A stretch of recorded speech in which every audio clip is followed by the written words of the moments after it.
Bismillah walhamdulillah wa salatu wassalamu ala rasulillah wa ala alihi wa sahbihi wa mawalah amma ba'd.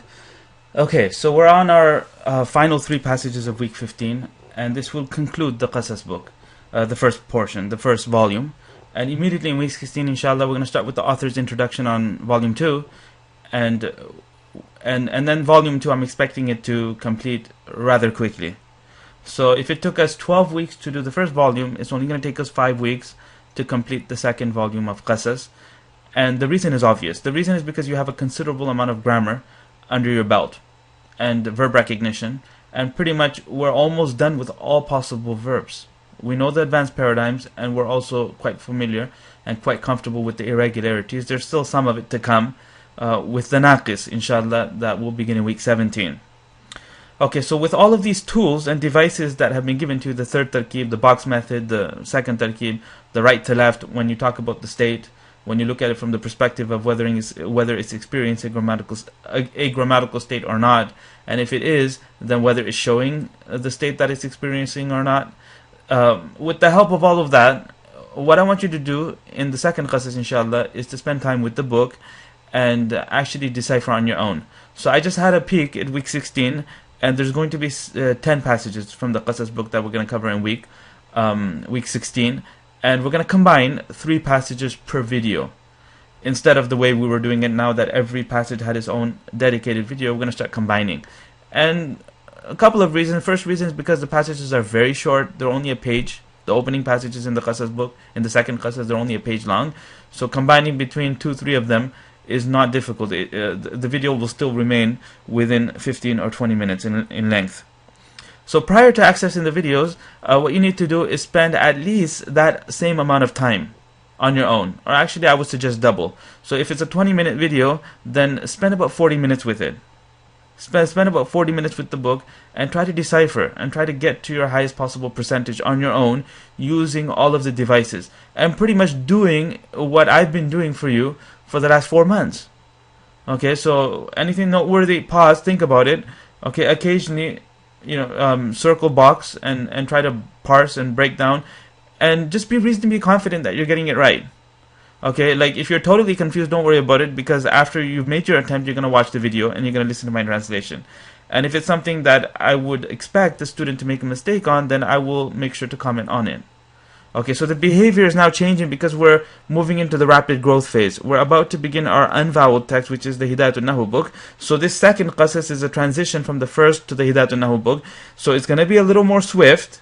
Okay, but more importantly, in order to properly benefit from these next 4 weeks, you're going to need to spend some time. Okay, and I'm not talking about like a ton of time. If you count out the minutes of the videos, you're looking at about 2 hours. So just try to put in another two, or maybe 3. Okay, ideal would be to put about 3 hours preparing and trying to get to your highest possible percentage first before accessing the videos. And you could do it for the first 3 passages, watch the video. Next 3 passages, watch the video. Next 3 passages, watch the video, like that throughout the entire second Qasas. So we want to try to get you in the habit of that, because as soon as the Hidayatul Nahu book begins, this becomes mandatory. In other words, we don't have any screencasts in the second semester of the program. There are newly produced 2012 Hidayatul Nahu recordings that I spent 4 months producing, and those are a reference. And those are for you to learn, because you have to listen to it again and again, because that book is just like that if you've only studied it once, then there's really just no way you can master it. So I have taken the time and made the recordings, but then your learning will not be through them. Your learning will be through spending time with the book on your own, getting to your highest possible percentage, attending the live session, putting your hand up, taking turns and putting your hand up and reading, and allowing me to correct you, and then you listen to the lecture. And I'll repeat all of that in the live session also, but then you'll have the concise, efficient recordings to fall back on. Okay, so that becomes mandatory in the second semester. Right now, we begin encouraging it. Okay, so as we move forward, I'm going to strongly encourage it, inshallah. So just letting you know from now. So let's begin. So this passage we have here, the title heading is Yusufu yursilu ila Yaqub. Yusuf alayhi salam sends for Yaqub. وَاشْتَاقَ يُوسُفُ إِلَى لِقَاءِ يَعْقُوبَ. And Yusuf alayhi salam longed for meeting Yaqub. Straightforward translation, ishtaqa means to desire, to long for something. So when we say long for, we don't have to translate the ila because it's already incorporated. The English verb, the English equivalent of ishtaqa requires a for, whereas in Arabic you use a ila.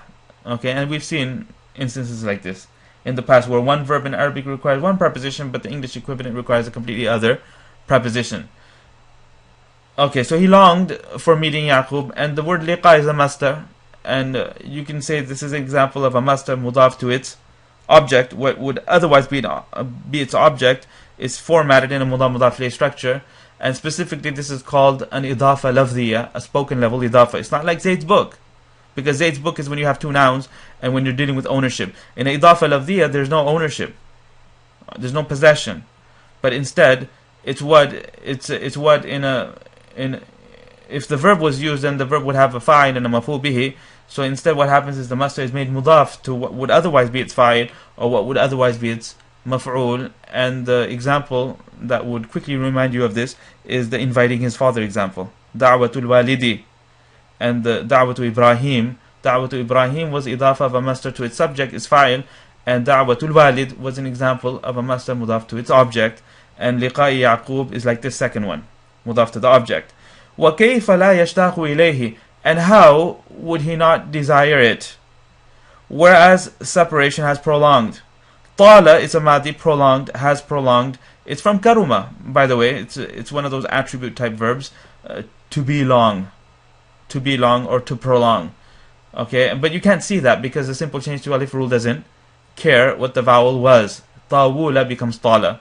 The waw is mutaharrik preceded by a fatha changes to an alif. Mudar is yatulu, just like yaqulu. وَقَدْ طَالَ الْفِرَاقُ, whereas separation has prolonged. وَلِمَاذَا يَصْبِرُ الْآنِ, and why would he be patient now, whereas the secret has become apparent. ظَهَرَ is manifest. وَكَيْفَ يَطِيبُ. Okay, these next couple of sentences are interesting.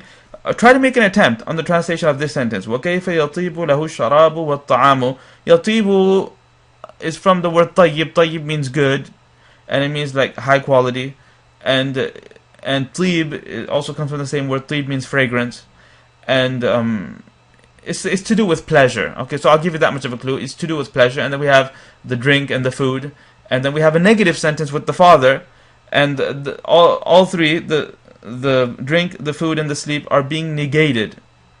The pleasure of them is being negated from the father. So how would you translate that? Make an attempt. Pause the video for a minute and try to make an attempt on that. Okay, so here's the translation.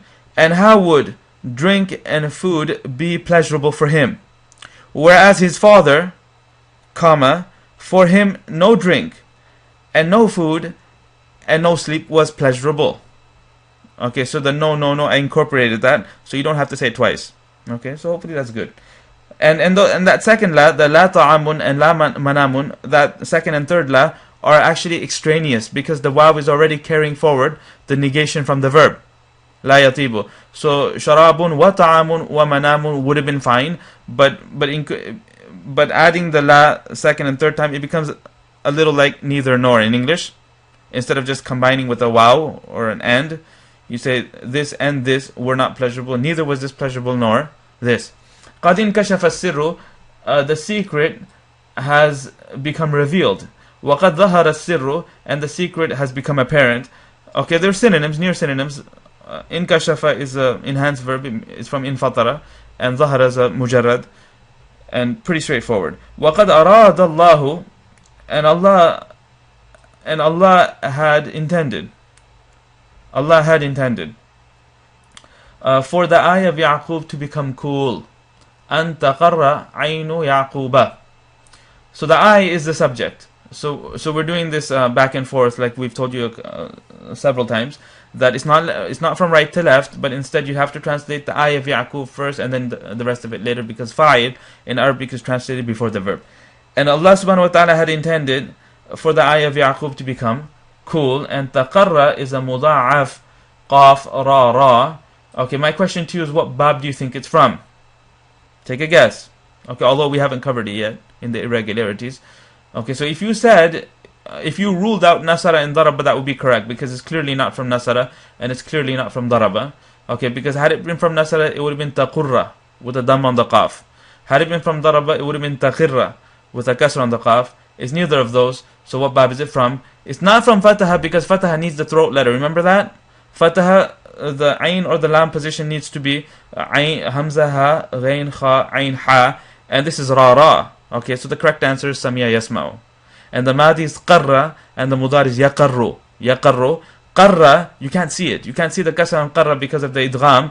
But when it opens up, it's qarra, qarra, qarru, qarrat, qarrata, qarirna, qarirta, qarirtuma, qarirtum. You'd open it up with the kasra in conjugation number 6 downwards, because idgham is when both, when at least the second of the two consonants is voweled, and in conjugation number 6 downwards, the lam position becomes sakin. You know that, right? Lam position becomes sakin, so you actually open it up and you pronounce both ras. Qarirna, qarirta. Okay, that's besides the point. Okay, so just a little verb recognition practice there. Okay, so the irregularity category is muda'af, and the bab is sami'a yasma'u, and the verb means to become cool. And coolness of the eye is an old metaphor for happiness. Okay, that the Arab people use. So in other words, Allah subhanahu wa ta'ala intended for Yaqub to become happy. وَكَانَ يَعْقُوبُ قَدْ عَمِيَ مِنْ كَثْرَةِ الْبُكَاءِ. عَمِيَ, it means to become blind, or to lose your eyesight. And Yaqub alayhi salam lost his eyesight. Min kathratil bukai, because of excessive crying and grieving. Min kathratil bukai wal huzni. Let's move on to the next page.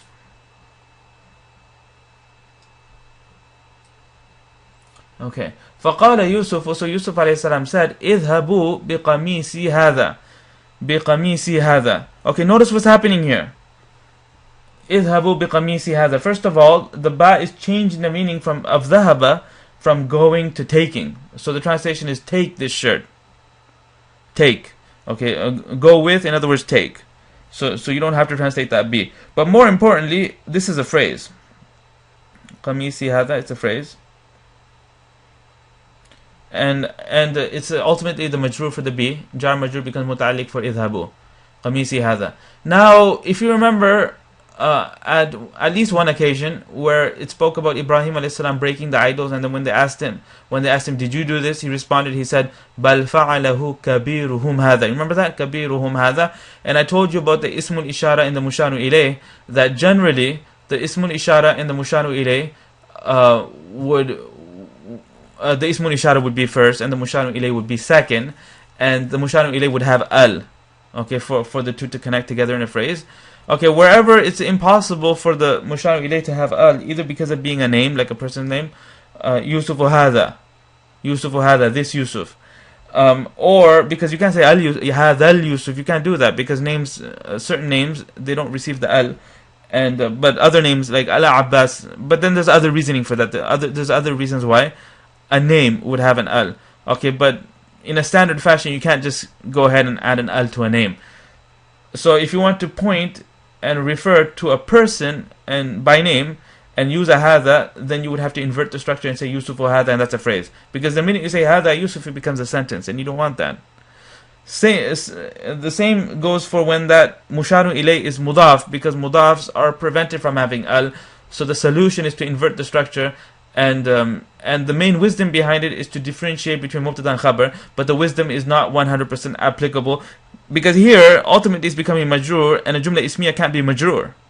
So no one's going to confuse that to be a nominal sentence, but then the rule isn't tied to that anymore. The rule is tied to the absence of al.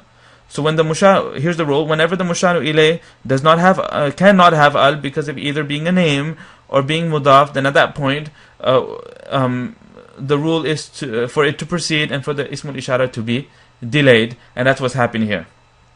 Okay, so that's a phrase. So qamisi, you'd circle that and call that the mushanu ilay, and hadha, you would label that as the ismul ishara delayed.